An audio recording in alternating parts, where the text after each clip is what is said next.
Perfect. So we're a couple of minutes over there, but I think it's a good time to get started. As always, we are going to be recording our session.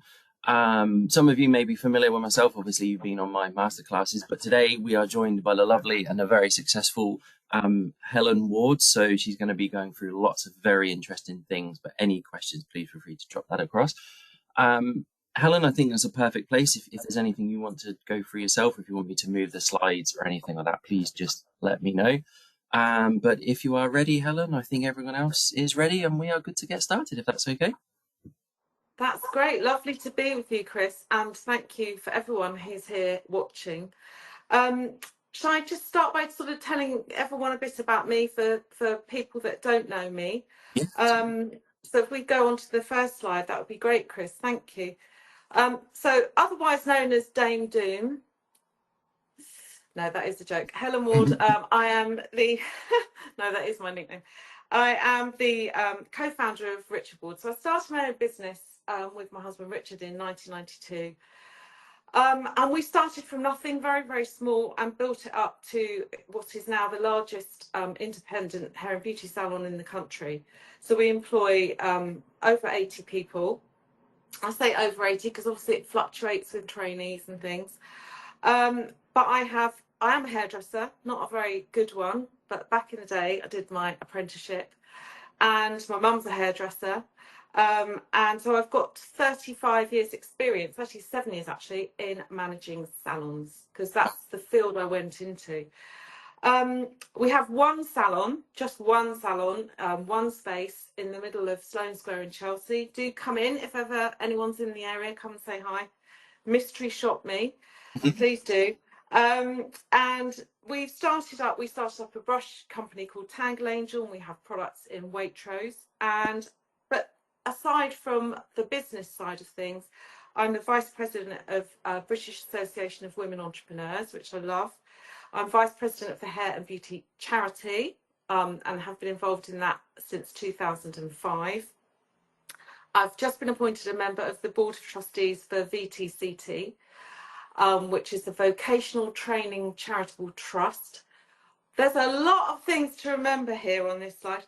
I'm co-founder of Salon Employers Association, and we've just joined forces to create the British Hairdressing Consortium, so that we're a united voice. So that's us, the Freelance Hair Federation, the MFed, which is the Men's Barber Federation, the Fellowship for British Hairdressing, and the Hair and Barber Council. So we're a real united voice. And Colette, our lovely leader, takes us to the people that need to know in the government, probably a new lot on Thursday. I'm the author of Ultimate Salon Management series of textbooks, columnist for Professional Beauty magazine, which is where I get my Dame Doom nickname from. And you might have seen me talking about the industry in the media, consumer and trade, because I'm passionate about it. I've been in it since I was 16. And I care about it very, very much. And I care about us being professional. Absolutely. So that's me. I think that's perfect. There's some incredible sort of accolades there, and I definitely think the knowledge you're about to share is going to be imperative. So I think it's going to be brilliant. Okay, thank you, Chris. So shall we start with, I think, if we can go on to the next slide. The most expensive thing we sell as a business and as a sector is our time. And I think that's sometimes overlooked. Salon owners that are maybe here, or that I talk to anyway, will always tell me how frustrating it is when someone needs like 45 minutes for a cut and blow dry, for instance, and they have a client booked at 9, and then the next one's booked at 10. And that little gap between 9:45 and 10 a.m. is just lost turnover. It's just lost money forever. And I know when I'm on the desk, and I'm sure people will relate to that, that I would spend time moving those appointments, moving that next client up to 9:45, for instance, and gaining some extra time, moving another one down, and being able to fit a client between. And I think salon owners get very frustrated that maybe our team members don't understand that their time is our currency. You know, it's our most expensive thing. It's the most valuable thing. So looking at how we safeguard that time, looking at how we deal with it, is a critical part of our roles. And I don't think we really do it enough. This dead time, when team members mark themselves out, all of that is bad enough. But when we lose customers from cancellations and no-shows, it is immensely frustrating. So how do we safeguard ourselves? How do we protect that valuable time? That is how we pay our staff, is how we put the money in the till. And the critical thing is training and educating our customers on the value of our time. Because it's not just us that need to be aware of it, it's our customers too. So just little tweaks on our timings could be the very difference between profit and loss. And I think the margin's very slim in our industry. So making sure we are as productive as we can be is the crucial part of what we do. So when I was researching this, bearing in mind we were an early adopter of cancellation fees. I mean, we've been running cancellation fees in our salon now in our business for about 15 years. And I'm not going to lie, it didn't go down particularly well when we started it because the culture wasn't the same as it is now. But when I was researching it, I found out some critical information. And even though I think I was doing it quite well, there is definitely room for improvement as far as we're concerned. So if I just give you some facts about the business on the next slide, you can see that, our salon has a turnover of 6.25 million per annum. We have between 1,100 and 1,300 client visits per week from our team members, 80 employees on average. But the thing I'm most proud of is our length of service of our senior team is knocking on sort of 20, 22, 25 years. So we've got very established team members and a very established client base, which is great. And we offer 373 different services. And when I was looking at our fact file around cancellations, the good news is that 99% of the clients that we charged due to a previous missed appointment or failing to show up or a last minute cancellation went on to turn up on time for their next appointment, which is great. So obviously, they've had their fingers burnt, they've had a charge, so that's a good success rate. People that book online pay a small deposit, and I hate the word deposit, which we'll come on to later, but they pay a small deposit for their appointment. And only in the past year, only 4% of customers cancelled last minute or missed their appointment, which sounds quite good. So I was quite pleased with myself until I looked at the following slide and did a bit more of a deep dive into actually how cancellations are financially impacting us. So if we go on to, this slide here. So we had, astonishingly, 4,500 cancellations in the last year, 285 uncharged no-shows. Now we'll come on to the reasons why we don't feel comfortable to charge these no-shows or how people dodge it in a minute. But we lost, as a result, 213 hours worth of appointments from these cancellations and the no-shows. We had 343 no-shows from people that had booked online. Now, the deposit we're charging, what we realised when we had our staff meeting, now having a staff meeting, as we all know, is like herding snakes, but we have one every 3 months, getting everyone together. A lot of wine helps to get them all together in one place. But we went, and I went through this information with them to remind them how important these cancellations are, because the financial loss of those cancellations to us was nearly £500,000 in a year. Now that's an astonishing amount of money. So knowing that you have to become really good at law enforcement on this is critical, and I've got a lot of work to do too. The financial loss of no shows was 25 grand. And funny enough, in the staff meeting, we have a wonderful employee called Sonia, who's worked with us for 25 years. And her expertise is hair extensions. And just that very day, on Friday, she'd lost a 5-hour appointment. Regular client, really good client. We'll come on to client profiles later on and the type of counsellors we have. But she'd lost a massive chunk of appointment, which is probably about a £900 worth of appointment from a client that had cancelled. And all we got was the 54p deposit, which doesn't cover our losses anywhere close. Chris, I've stunned you into silence.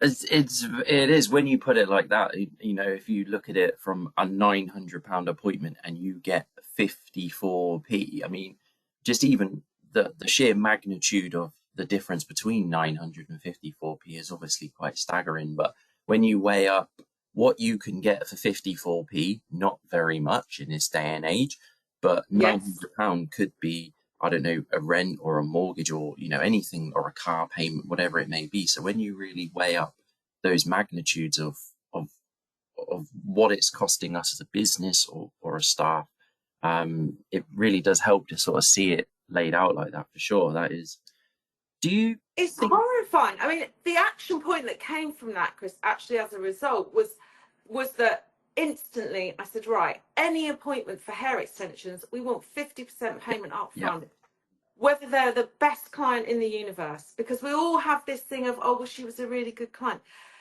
But it doesn't matter how much of a really good client she was. Sonia had organised her childcare. She'd come into work. She's a working mum. You know, I know the frustration of that. When you're a working mum, particularly, or a parent, you know, who's organised childcare, you need to be productive. You need to feel like you've made the day pay for itself. So, you know, the upside of that is, because we've had that conversation, that's it. Policy change. Yeah. Instant. Yeah. And do you think it helps as well for, you know, for all of our listeners and watchers now? You said about bringing your staff together. Do you think it's really important for business owners and managers and everyone watching to outline these things to their staff, because maybe they don't see the detrimental impact it has? Do you think it definitely helps to bring it up in our meetings, or at least make our staff aware of these issues, so to speak? I really do. And I think the thing is, the one thing about being an SME, a small to medium sized enterprise, which is what our sector is mainly made up from, is that we can work very quickly. My daughter works for a very large corporation where there is so many layers of that things have to go through. You know, to make a change like that, a policy change would take months. Yeah. What we have is we are agile. We can maneuver very quickly. We can make decisions very quickly. And what the feedback you get from the team is the critical thing in that, you know, being able to discuss it and brainstorm it and freely say, well, what do we think would work then? What do you think we should do instead? Is something that we don't do enough of. And, you know, the team always have the best ideas, best suggestions and best ideas always come from my team.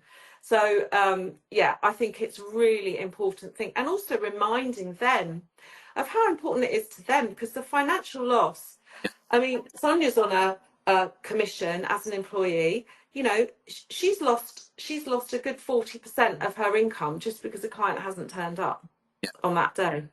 Yeah. So it's not good for her. It's not good for us. It's not good for anybody. But I just wanted to move on to this sort of looking at a bit of like the cancellation culture, because as I said, when we introduced it initially with us, it was quite a sort of, it was a difficult thing to get over the line with a lot of customers because it was all becoming a little bit new. I mean, if we look at how other industries are using cancellation and no-show fees, we really get some valuable insight into the fact that it is everywhere, and we know that it's part of our lives now. I mean, if you ever go, I had to go for an NHS appointment the other day, and, you know, when you get the thing through the post from the NHS Trust, there's a big chunk on there about not turning up for appointments and what lost appointments cost the NHS every year. And it's a horrifying statistic. I can't remember what it was, but millions and millions and millions. So I think that culture is all around us, and as a sector, we're a little bit slow to embrace, perhaps because our customer relationships are so much more intense. You know, we're not just a name on a credit card that's booked a room at a lovely hotel. We have relationships with our customers. And I think that's where the enforcement issue falls down. And I don't know if anyone else feels that that's where it perhaps goes a little bit awry. You know, you've got a client telling you about their divorce or sharing this sensitive, as we know our customers do, personal information with us. And then we're having to say, actually, there's a cancellation fee. So there's a disconnect between our customer relationship and our enforcement. And I think that's the critical thing. But just running, when I did my research into this, because I did some research with like consumer rights websites, things like Which and things like that. And there's a clear sort of roadmap, which we're going to come on to in a minute. But the cancellation culture that I discovered, I mean, hotels will definitely always take your deposit or credit card. And, you know, my stepsister tried to cancel something the other day. She was just going to a hotel in Bournemouth with her friend for a couple of nights. And they said, basically, unless someone's died, you can't not come. And she said, but my children are ill. And it was like, well, we don't really care, because unless someone's died, you won't get a refund on your cancellation fee. Now, obviously, we wouldn't condone anything like that. But, you know, restaurants, they always want 24 hours notice of cancellation. They'll remind you, you'll get a WhatsApp reminder, a text reminder, you know, just press yes to confirm that you're definitely going to come. Because, again, they're selling time too. So anything that's selling time, hotels are obviously selling occupancy rates like we are.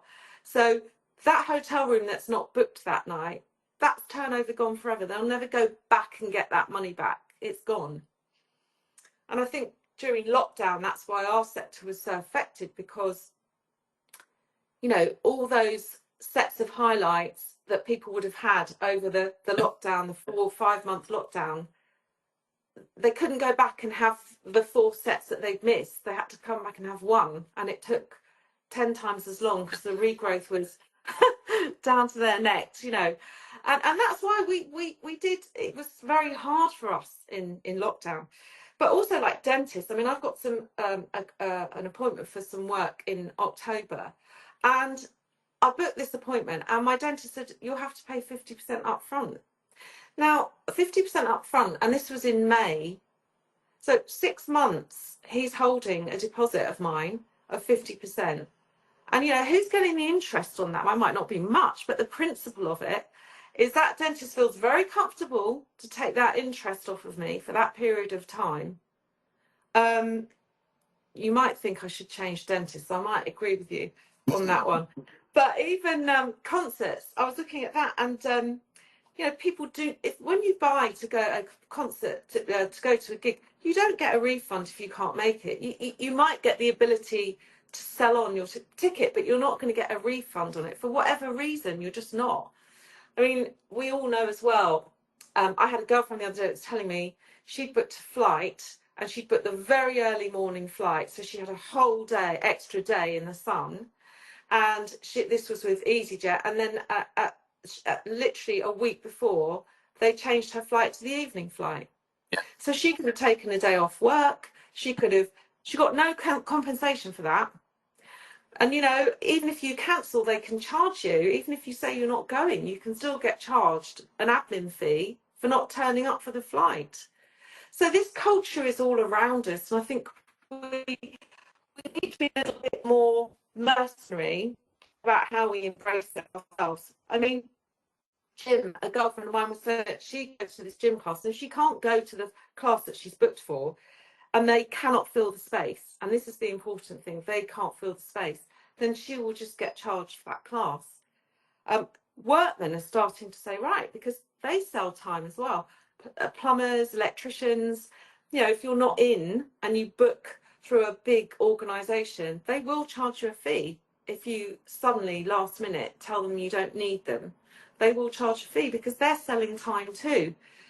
And the worst thing, because it's a long time since I had to put my children in nursery, thank God, but one of the girls I work with, Sam, she was telling me that the late fees picking up children now at schools can be up to £20, and then there's a running clock, a ticking clock for any minute extra that you're late. So I'd have been paying through the nose for that. I was always late for pickup. So, you know, this culture is all around us. And again, I think it comes down to the relationship thing, why we're sort of a bit lax in our enforcement. But should we just go on to the cancellation effect and like the impact that it has? Because I've shared the impact it's had on my finances. Yeah, just one very quick question, Helen. I think hopefully not to put you on the spot, I know you're going to be fine, but I think you're certainly going to be the best person to answer this question. And I don't even know if other people watching and listening have ever thought about this, but I think what we're discussing there is so much about time. How would you sort of feel about, do you charge for consultations at all? Or if you take a little bit longer in a consultation, would you charge for that? Because they seem to be, a lot of the time we seem to do these consultations for free. But when you mentioned about traders, I know of some traders that do charge for quotes and things. How would you sort of feel about They that? do. Yes, they do. I mean, we have a policy where that's a very good point. We have a policy where we don't charge for cancellations, but we all know running a salon, you can have someone with, as the generic expression is, two hairs and a knit. And you've marked out an hour, and that person has got the finest, shortest hair, and it's still an hour's appointment. Yeah. And you can have someone who's got an hour's worth of appointment, and they have got the longest, thickest hair extensions, and it's going to take you an hour just to comb it out after you've washed it. Yeah. So I suppose it's a bit like airlines. I've noticed they're starting to do this. Someone who weighs like 9 stone is going to cost you less in fuel than someone that weighs 15 stone. So I've noticed there was a thing in America where people were saying, airlines are saying, if you don't fit in the seat and you need two seats in an airline, you have to pay twice. Or if you're overweight, some airlines are wanting to instigate that.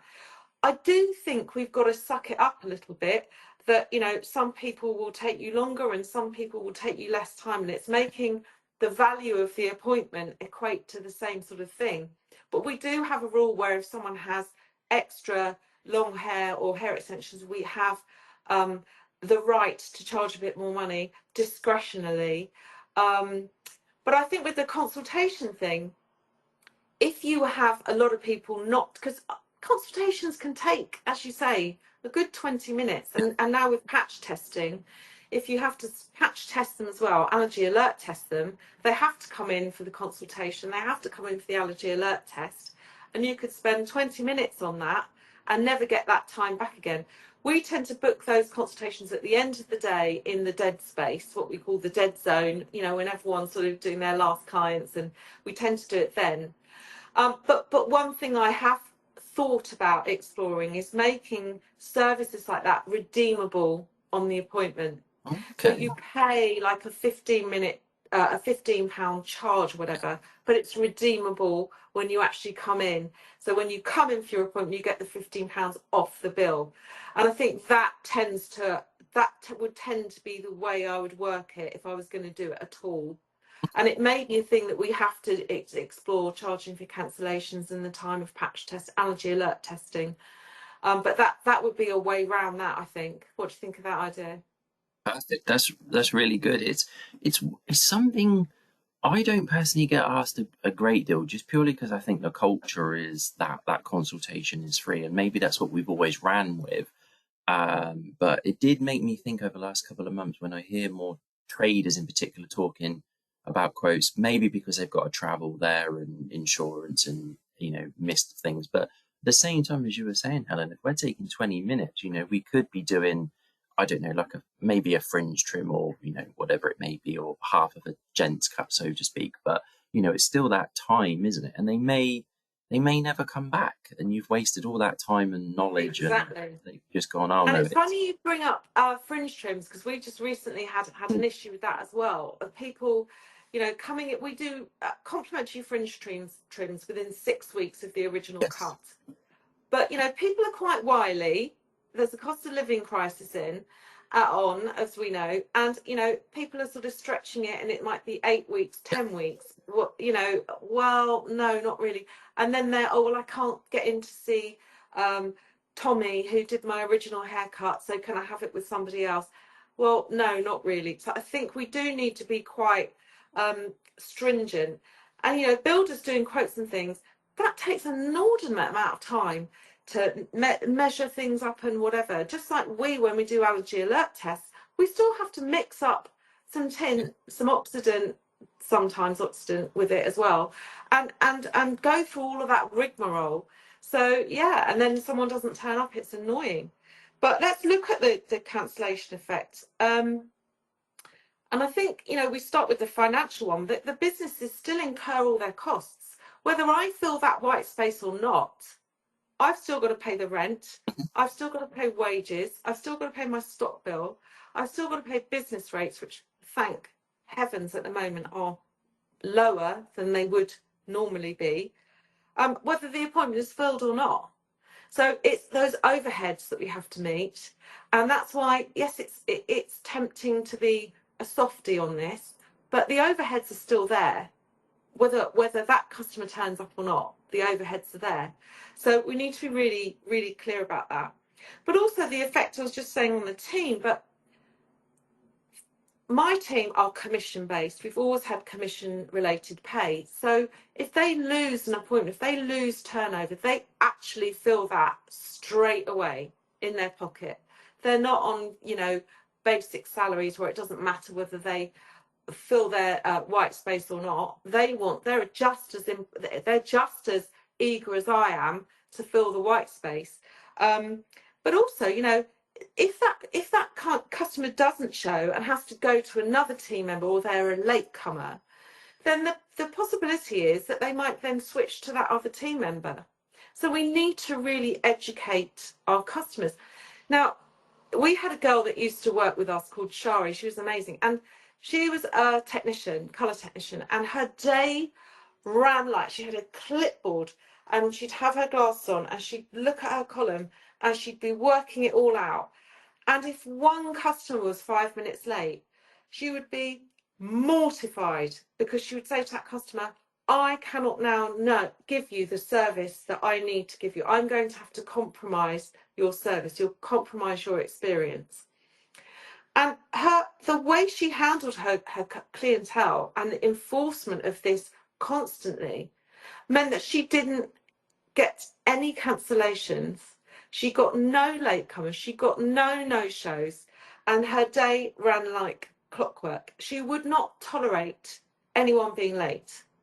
So there is there's a sort of lesson there for all of us, really, that it's the enforcement piece and us enforcing it as a united front which makes this stick. And this is where the staff reluctance comes from. But the customer experience is shortened, and we have a rule. We give people 15 minutes grace, but we have a rule where we say we have to shorten your appointment by the duration of your lateness, because it cannot affect the following client who's not late.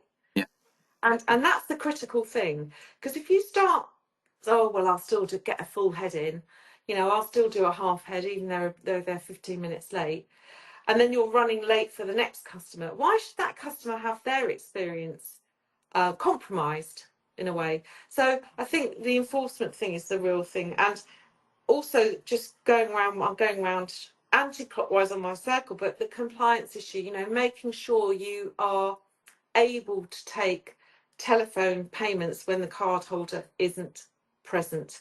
And a lot of payments are done through your software, but if you do need to ring up and get that payment, making sure you're fully compliant, and your bank and your EPOS provider would be the person to check that out with. just when I was doing my research about the legislation around it, you know, what was coming so clear to me is that it must be really clear. And when I looked at some of the example industry templates that I found online about how to word your cancellations, which we'll come on to next, how to word your rules, if you like, some of them were really complicated, really complicated. I mean, one was one whole piece of A4 paper. You know, if your appointment is less than 30 minutes duration, this will happen. If it's more than 2 hours duration, this will happen. If you don't cancel a colour appointment within 48 hours, this will happen. 24 hours for this type of appointment, 36 hours for that type of appointment. It's too complicated. You know, people just need to be really, have something really clear and easy to understand. And then it needs to be really clearly enforced. And the evidence, which we'll come on to in a second, but the onus legally is on us to make sure that we have notified that client at every step of the way, at every possible opportunity. So echoing it that back and enforcing it all the time is the critical bit. And then the fee charged has to be commensurate with the loss that you've experienced. So, you know, 54p for the £900 hair extension appointment is not commensurate with the loss, whereas a £90 or even up to £500 would be commensurate with the loss that we've had because we haven't been able to fill that appointment. So I think there's a lot to unpack in that. So if we just go into like the legal roadmap of the research that I found, and I'm not a lawyer, just flagging that up, but this is the reason. Although I sometimes feel like I should be, but this was the legal roadmap that I found out. So it sort of starts with clearly defining what your rules are and making sure that every team member and every customer is aware of them, and documenting it. So where can your customers see what your cancellation policy is? Is it in the salon? Is it displayed? Is it on the website? Is it on your Instagram page? Is it verbally? And really it needs to be a combination of all of the above. So even though we've got ours on our website and our Instagram and all of that, it's still printed up on the salon wall so that if we do have a customer kicking off, we can clearly indicate that it's there and they've been told about it. But you still can't underestimate the power of communicating the policy verbally to every customer during the appointment process. And, you know, every time if they ring up to check their appointment, just reminding them, just to remind you, we need 24 hours notice of cancellation. It all is just to protect you. And we're talking about protecting us so that we can prove we've had a loss. And that's what we need to do. Then the routine reminder, we might use texts or WhatsApps or whatever. I mean, the downside to that is we have some customers that if they didn't get a WhatsApp, think they haven't got an appointment. They're so reliant on this texting thing now that, well, you didn't text me to remind me. You know, so for instance, if our internet went down and we weren't able to send text, well, I didn't get a text reminder. So we need to be really mindful of that as well, because that's critical.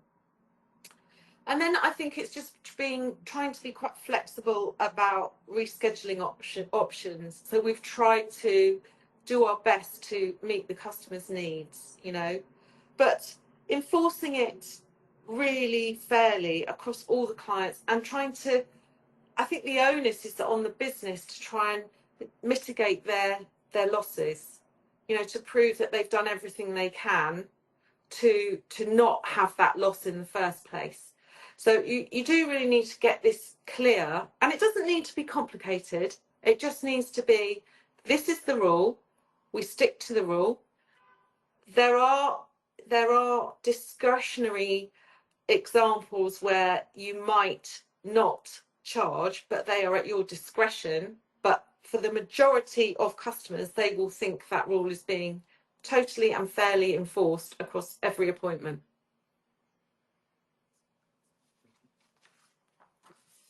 Thoughts on that, Chris? Is that, you know, when you have your customers, I mean, obviously you've got statistics, before we go on to like wording and stuff, you've got statistics about your clients, you know, our shortcuts users.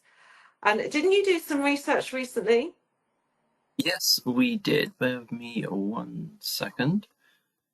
Um, so we basically analysed roughly 300 active users that were using online booking, and we found that 72% of the clients, they had what we call our upfront payments. We don't necessarily refer to them as deposits. We had 72% of our clients, they had these upfront payments set up. But only 43% of the salons were actively accepting deposits or cancellation payments. So we'd like to speak to them and just sort of say, is it a case that you feel not confident introducing it, or your team aren't going to enforce it? It is worth sort of saying, we were just talking about there on that slide, we are able to be flexible with it as well, but at the same time, obviously making sure we're using the correct channels to advertise it to our customers as well, whether that be through our pre-arrival instructions or our appointment acknowledgements, anything like that, making sure the clients do know they are going to be paying a deposit or an upfront payment. Sorry. We also looked at two salons with the same number of staff, the same price point, everything like that, from the same location. So we tried to keep them the same. Salon A, which does accept deposits and enforces cancellation fees, they actually generated nearly £6,000 in additional revenue compared to Salon B, which didn't implement such policy. So even if you maybe are looking at going, oh, well, there's fees associated with, using an upfront payment, or fees associated with a cancellation fee, we can see the Salon A that did have it implemented, they had an additional £6,000. So that's a good fair chunk, and that's annually as well. For That's those, astonishing, isn't yeah, it? I mean, yeah, the fact is, over half of shortcuts users are not using a facility that is there to safeguard their turnover. And I do get it, because it's daunting. Salon owners are busy. They're running a column themselves, probably. They've got loads of stuff to deal with. But this is one thing that it's really worth just like taking an afternoon out, marking yourself out, and just getting on top of this, because £6,000 in a cost of living crisis of income is not to be sniffed at. And it's also creating a culture that's preventative. So it's stopping people from cancelling. yeah, absolutely. And we can, with our actual setup, with the upfront payments, we can choose how far in advance it can be taken. We can have, whether it's going to be a specific amount, we can even have like a buffer. So maybe you're worried that if you set up like a 20% deposit, well, that's great for, your £200-300 service value, but is it worth taking 20% for a service that only maybe costs 15 or 20 or 25? Well, if you are worried about that, we can actually implement a minimum amount taken. So rather than it being 20% of like a £10 service, which obviously doesn't equate to much, we can take a minimum value of £7-10 to make sure it is relevant to the loss if something does happen. So we can be flexible with that. And even with our cancellation fees, we can choose a primary and a secondary. Maybe they cancel out inside 24 hours. Well, naturally, we're probably not going to fill an appointment if they cancel 4 hours before. But what about if they cancel 6 months before? Helen, you said about you've got to go to the dentist in a couple of months' time, and naturally paying 50% now. If you were to cancel, they probably would fill that slot, or at least as near as. Exactly. And we could be flexible with that. We can say, well, okay, well, it doesn't have to be applicable if they cancel 4 days before or 24 days before, or whatever it may be. So we can be flexible with things like that as well. So it is worth chatting with us in particular and getting that set up. But as you said, I think people watching really should be taking us up on it, and it's free for us to set up for you as well. I mean, it's a no-brainer to Yeah. do it. And, the fact is, you can start off a bit gently, and then you can work your way up to, being a little bit more stringent with it. So if you're instigating this for the first time, you could, and the fact you can custom make it for your customers, that is just amazing, because that's what you need to be able to do. Start it slowly, get people used to it, get them comfortable with it, and then you can rank it up a little bit. I think that's really good. I mean, if we go on to the next slide, Chris, I've got some suggested wording here that I just came up with that people might find useful. So Hellen's Hair and Beauty Salon are introducing a cancellation policy as of whatever date. We require 24 hours notice of cancellation for all bookings. Just really simple. A non-refundable booking fee may be required for appointments of over 2 hours duration, redeemable upon the scheduled appointment. So that just gives you a bit of flexibility. And this is why I say there on the asterisk, you know, keep the wording really flexible and avoid that terminology of deposit. And just keeping it really, really clear and simple. And then just reminding them, we allow a 15-minute grace period for all scheduled appointments. Please note, if you're not on time for your appointment, your service may have to be shortened to accommodate the following client, thus compromising both your customer experience and the service we provide for you. And then, now I've added this in, not because I'm Vice President of the Hair and Beauty Charity, although that's a lie. I've added this in because it is a way that when we first instigated this, we donated a proportion of the cancellation fees to our chosen charity. Now this, I think we did it on the, I think we started off with Teenage Cancer Trust. But you know what, this was a really good way to instigate it because no one's really going to argue with that. And so that's just a way to start cultivating the cancellation culture in your business and making a bit of a sort of gentle approach to it. And that's been really effective with us. And we do donate still a proportion of our fees to the Hair and Beauty Charity. So yeah, I think that's a really quite a good idea. And again, if you want to make it the Hair and Beauty Charity, no pressure, but that would be great. That would be great. So if we come on to the next slide, this is just all sort of, this is all on our website, www.ritualboard.com. But you can see here how the cancellation policy is written down there. And now ours has to be a little bit more complicated than the example one I've given you, which is why I made the example one a little bit more loose as a way to just start off. And feel free to nick any of this wording. It's out there on the net, so you can take it if you like it. But you know, one of the things that's really important is to remember as well to say the day. Now I have an absolute bugbear about this, and I'm going to apologise in advance because anyone I tell this to, it becomes their bugbear as well. But whenever I'm saying the date, I will always say the day of the week. So if I'm booking anything, or if I get an invite to something and it just says 10th of November, I'll always want to put Wednesday, 10th of November. Because I think in people's heads, the day of the week is more of an instantly, I don't know, it's like an instant thing. You know what you do on Wednesday nights. You know if you'd be able to go to it or not. Now, when we're selling time, it's really important to repeat back at the end of any telephone call the day of the week. Now we can't on our text reminders, it obviously just says the date. I'd rather it said the day of the week as well, because it just cements it in people's heads. Oh, Tuesday, now I take the dog to the dog groomer on a Tuesday. Oh, and I'll do a Pilates class on Tuesday. And it just makes it instant in their heads.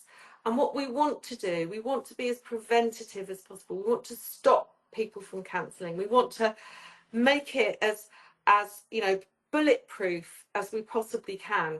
So just saying the day of the week is something that I don't think cannot be underestimated. Now, if you get an email from someone and they say, oh, can you do the 4th of March or the 8th of, especially February and March, where the day and the date are the same.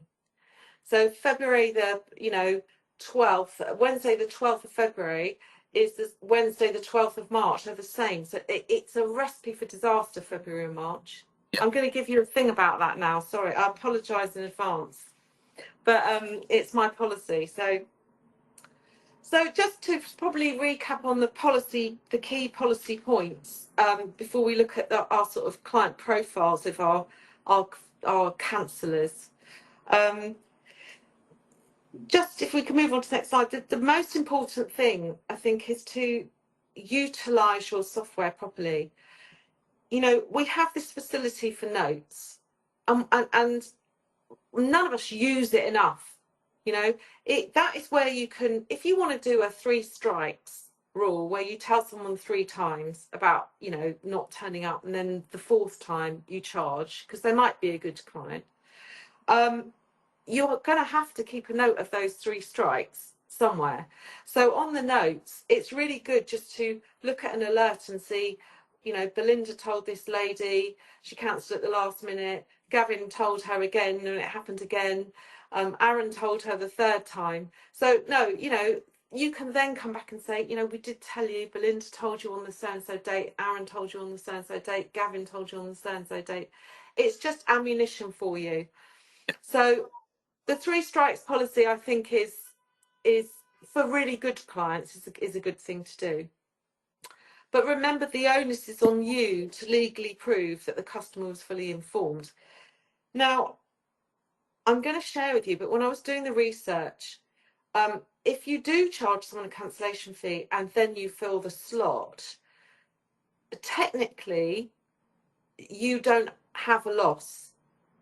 So say someone, say Sonia, that 5-hour hair extension appointment client cancelled, but within 10 minutes, another 5-hour extension appointment booked in her place, we technically haven't had a loss. We've had a loss between the time of the appointment got filled, but we haven't lost the 5 hours. So technically, if we charge that client a cancellation fee, they could be seen to be within their rights to come back and go, you filled that gap, so I want my cancellation fee returned. And that's a good thing to remember if you're cancelling a dental appointment or something like that for us as consumers. But, you know, it's not something we really want to flag up, but legally, that's sort of where it stands. So the important thing here on the 3rd box on the top is just to get the team on side. You know, when I went through those figures in the staff meeting on Friday, no joke, they were horrified. Their mouths were on the floor. And so I said, you know, this is why, guys, it's really important. And yes, they can be a wonderful client and lovely, but the fact is you've lost money, I've lost money, and anywhere else they went, they would have to pay for that. So we can't be a soft touch. We can't, you know, we can be discretionary. And obviously if someone's, you know, dog's just been run over in an accident, you're not going to go, well, I don't care, because, you know, if they're a really fantastic client and it's a short appointment and they've called to tell you they're not going to be able to make it. So using your discretion is key, but making it the rule rather than the exception is important. And, you know, with with serial offenders, and I do this with all my serial offenders that have cancelled big appointments, 100% prepayment in advance. They've got to clear any outstanding fees if they want to come back, but 100% prepayment in advance. That's the rule. They don't pay for it up front, they don't come. And, you know, I think using the terminology, a non-refundable booking fee to secure your appointment is a nice way of just saying you're going to pay whether you turn up or not. You know, that's securing your time. And then just the enforcement point again. I've put here carry out the safety briefing on the last slide, and I think with that the key is, you know, if you fly and they didn't say to you, here's the safety briefing, there's a oxygen mask will fall from the ceiling, you're not allowed to vape or e-cigarette in the toilet, here's how you fasten the safety belts, here's how you take them off, this is the brace position, la la la la la, it would be quite disconcerting. So we're all creatures of needing that reminder. You know, you go onto the tube, you can see there are signs for no smoking. They will constantly tell you there is no smoking on London Underground, la la la. But, you know, where we get it wrong is if we then say, okay, well, you can't smoke on the tube, but if you take the district line between Parsons Green and Wimbledon, you can have an e-cigarette. then people get confused. So actually, they don't like it. People like things to be really clear. And I always say, it's like going to a restaurant. I have this thing about people not displaying their prices. Salons, you know, saying price on application or price on appointment. Sometimes you have to do that, but where possible, just be really crystal clear with your pricing. And I always say it's like ordering wine in a restaurant from wine list that hasn't got any prices next to it. We would never do it. We'd never order a bottle of wine not knowing how much it is. We just wouldn't. So, you know, we need to be really clear as well.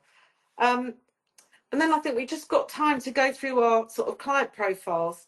It was quite interesting when we were doing this, but we've got our sort of fleeting first timer, and they're new, so they've got no established loyalty or history to either the brand or the person they're seeing. So we really need to educate them on the value of the company's time and enforce it from the get-go. You know, our time is valuable. You cannot cancel. If you cancel, there will be a fee, and just making it really clear from the get-go. Then we've got our unreliable regular. Now, we like to think they're a good client, but are they really? Because if they regularly cancel or no show and they're a habitual offender, you know, they're just causing you financial loss and scheduling issues. And they're making the day complicated, stressful, and you lose turnover, your team lose commission. So when we say they're a good clients are the ones that pay and are on time and put money in the till and there are no issues. That's a good client. That's a really good client.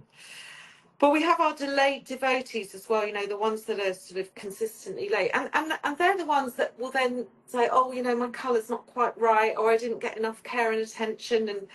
But then they're late. So we're having to compromise on that. So, you know, we have a client who's habitually late and you know, we tell her to come in at 10:15 when actually we've booked her appointment at 10:30. And we just literally overrule and just we take control of her scheduling because we know she's always going to be late and just causing issues for people.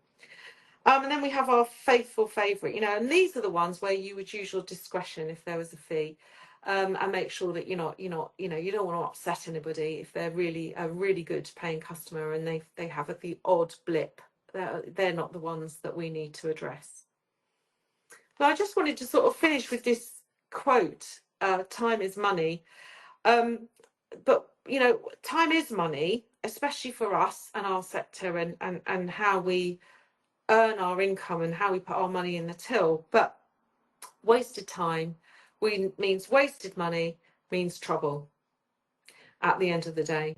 And if anything that you do, print that out, put it on your staff room wall, or WhatsApp it to on your WhatsApp groups, to your team, just to remind them that their time is valuable, their time has a value. And I think then we can try and move our culture as a sector to be matching other sectors that are out there. Absolutely. Have we got any questions from any of our attendees? Perfect. Because we'd love to hear the stories. We do. Yes, we'll see if anyone's got any certain questions. A couple of questions going to come in now. There was one, we may have answered it. It came in about 10 minutes ago. I will just grab that just very quickly. One of them was, do you offer every client the chance to rebook rather than cancel so they don't lose their deposit? Yes, absolutely. I think that's critical. And you know, ultimately, if they don't rebook, there's a danger they might have gone somewhere else. So that's definitely got to be the way we have the conversation is, okay, so you can't make that one, but let's get you rebooked in then. I mean, ideally, as a salon owner, every client would book before they leave.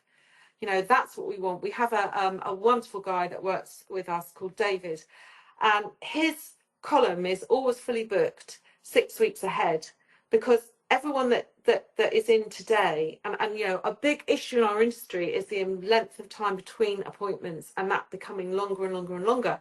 So what David does is get everybody that's in today to rebook now before they leave. And because of that, he's fully booked, and because of that, they know if they don't book in before they leave, they'll lose their slot. And so he's creating a value around his time, and that's a really key point. So yeah, we don't want the risk of them going anywhere else and the temptation of them going anywhere else. So we do want them to rebook, definitely. I think And again, use the fact that the fee, any potential fee, is redeemable. no, that's great. Thank you. There was another one. To be fair, I may be able to answer this one. How easy is it to implement and manage deposits versus cancellation fees? I mean, in shortcuts, it can be set up within 30 minutes. It can be completely flexible. It's very easy to set up. We just need a payment provider. That could be Stripe or one of our other preferred users. Upfront payments, where we take a deposit through online booking or a mobile guest app, that can be set up in as little as 30 minutes and be used immediately. It's very easy. There is an element of flexibility to it. As we've just said, if we would rather them rebook, they don't necessarily lose their money. It can be put on as an account payment. It can be refunded as a last ditch effort. It can be. Same with cancellation fees. That gives us or yourself the flexibility. You can choose who you request card details from. They're completely securely stored. But cancellation fees can be if you've got a flight risk client, if you're using your alerts and notes, if you think they often no show or cancel, we'll request those card details. It sends across a secure link. It sends across terms and conditions. They can be set up with myself or one of my colleagues in an hour, less than an hour. We can have that done tomorrow. So that's a very good question. I wasn't quite sure who that was, but how easy is it to implement? The answer is very easy in terms of our software. Would you say your staff find it quite easy, Helen, to implement those things we said about, our staff enforcing it? And I think the thing is, the more of us as a sector and an industry, the more of us that are stringent about cancellation fees, the more normalised it will become. Absolutely. So, Yeah. the people that are not doing it are actually making, life difficult for the people that are. And so I do think we've got to embrace this. We've got to realise it's not complicated. You've got shortcuts to hold your hand and custom make it for you and really make it so simple. And it's just us that need to enforce it. It's us that need to constantly, value our own time, because if we don't value it, our customers never will. Absolutely. No, you're absolutely correct. That's very, very good. We've got another one in the chat. I'm not quite sure who this is, but it's a good question. Would you take another deposit for a rebooking for a missed appointment? So I suppose if we were to rebook that appointment, would you take another deposit for their rebooking? I think it depends on which of the customer slots that customer falls into. And if it's a serial offender, absolutely. If we know there's a possibility she might do it again, absolutely. If it's a really good customer and we know that it's a blip and a one-off, and again, it's like you say, Chris, using the notes is critical for this. Yeah. So, you do, rules are made to be broken, but they're also made to be enforced. So, again, use your judgment on it. But yes, I would if it was someone who had previous. Yeah. If they've got Absolutely. form, then you need to realise they've got form and they'll just do it again. I mean, it was interesting. We had a client come in the other day and book under a totally different name, and it was the same phone number. Yeah. And we knew it was the same client, and we recognised this client, and they'd no-showed about 4 times and somehow managed to slip through the net. Yeah. And realised that they were going to have to pay all those backdated cancellation fees. Yeah. So they actually just chose to come in with, dark glasses and a headscarf and a different name. And I just came down and just said, you're not a customer, because customers pay and customers turn up. And I'm sorry, we're not the salon for you. And, sometimes you have to be as hard as that and as strict as that, because what's the point? We all have those customers that are, you just know from the outset, it's not going to be worth all of the pain and the angst and the admin and the arguments.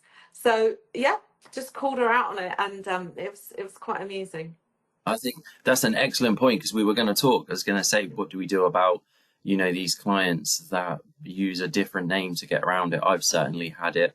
So I think it's a very good point that you bring that up. That has led beautifully into the next bit. It does happen. People try and use those different names or shortened names, but I think especially as well if they are booking online and they use the same email address or they use the same phone number, Yeah.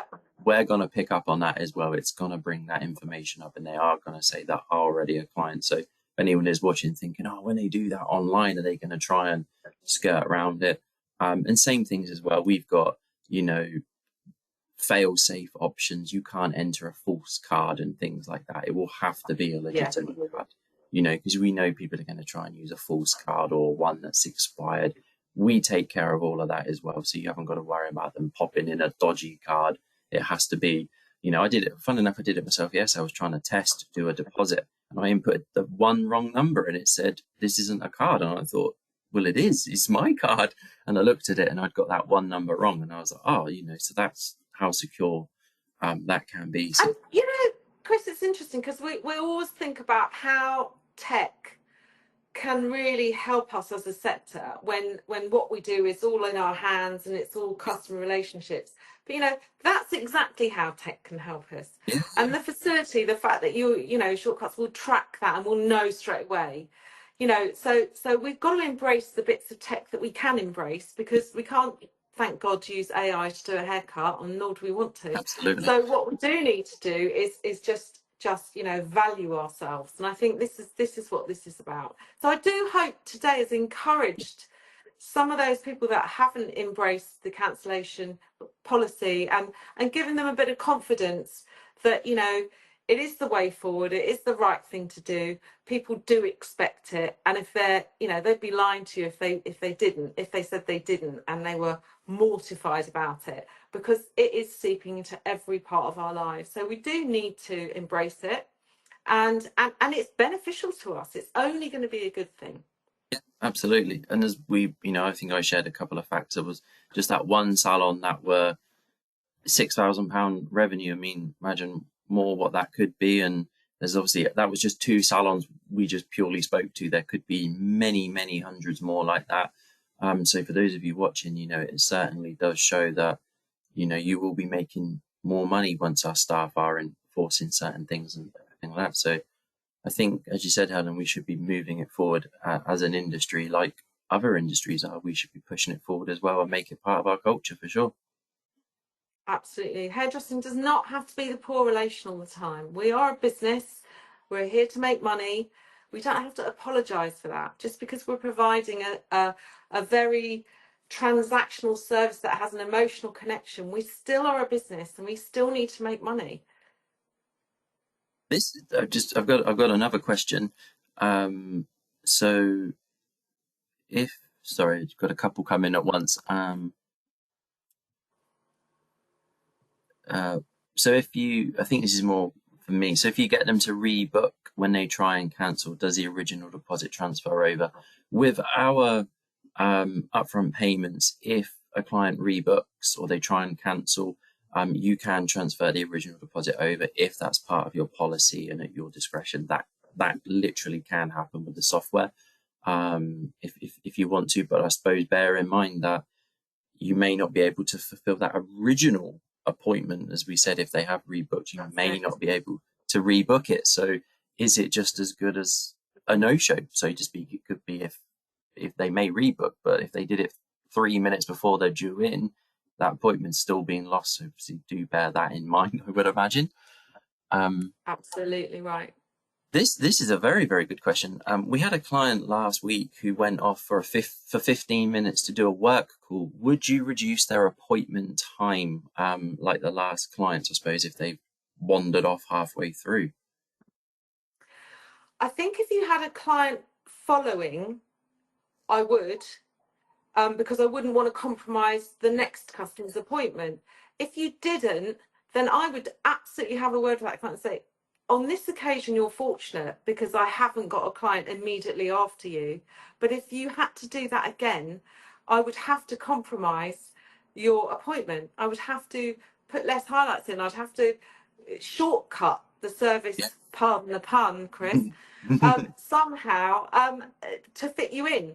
So I just think, again, it's training the client, to say, I mean, you wouldn't do that at the dentist, would you? Yeah, So exactly. really, why would you do it in a salon? So I do think people do take us for a bit of a ride at times. So I would definitely, if you had a client next, definitely cut it shorter. But also, if she wanted, I'd just say, just so you know, you can't really do that, because I'm not going to be able to finish your hair, and you're going to be the one saying to me, oh, well, I haven't got enough highlights around the back, or whatever it is, or you haven't, put it in the rollers like you normally do. Well, I've had to cut it short. So Absolutely. I think that's a good question and brilliant answer. Perfect. So yeah, I think that was absolutely brilliant and some incredible knowledge there, Helen. So I think thank you ever so much for taking the time out of your day to chat with us. oh, it's been a delight. I just wish more people would do this, and I hope that even if like a couple of people watching this, either like on Facebook tonight or whatever, because obviously it's your working day. I know. Thank you for taking time out of your working day to join. But please take the time out to run your business. But the one thing I want to finish on is something I always say, which is, you might be a hairdresser working clients on the floor yourself, but you're the salon owner. If you're the salon owner and you've got the keys in your hand and the lease in your name, you're not a hairdresser, you're a business person. And when you think the most important thing we sell is time, and we haven't got any rules and regulations around how we use that time, it's a nonsense. So please take some time out, mark yourself out, get your policy straight, make it really clear, feel very confident that you're doing the right thing, because I guarantee you are. Perfect. Excellent stuff. And that's absolutely fantastic. A lot of people saying thank you ever so much, Helen, for your time. I totally echo that. Very useful. If anyone does have any particular questions they want to pop across to me about setting up these deposits or anything like that, please feel free to. You can do so at chris.dan at shortcuts.co.uk. Last couple of questions. Yeah, perfect. Most people just saying thank you ever so much, Helen. I think that's brilliant. And we really Thank you, appreciate it. guys. Been brilliant. We're all in it together. This is it. Absolutely. Loads of people saying like great insight and everything like that. And I think that's certainly instilled a confidence in a lot of people to push this forward as a culture and at their businesses. Like you were just saying there, you're not just on the floor, you are a business owner as well. So it's brilliant. I've just left it on the screen there as well. Some of your accolades, Helen, I think is fantastic. So it's been an absolute pleasure being able to share my time with you for this morning as well. We have been. Thank you, Chris, and thank you to Shortcuts for everything they're doing to help us make the money back. Thank you. No worries. So yeah, we got the recording that'll be on our YouTube, but if anybody does want anything, they can reach out to us as well and get that sent across. But yeah, I think that is it for all of the questions for this morning. But yeah, as always, been a pleasure. Helen, thank you ever so much again for joining us. It's been fantastic. You're welcome. It was great. Thank you, Chris. You're very welcome. Have a lovely day, everyone. Feel free to drop us a message or an email if you need anything. All right. Take care, everyone. Bye-bye. Bye. Bye.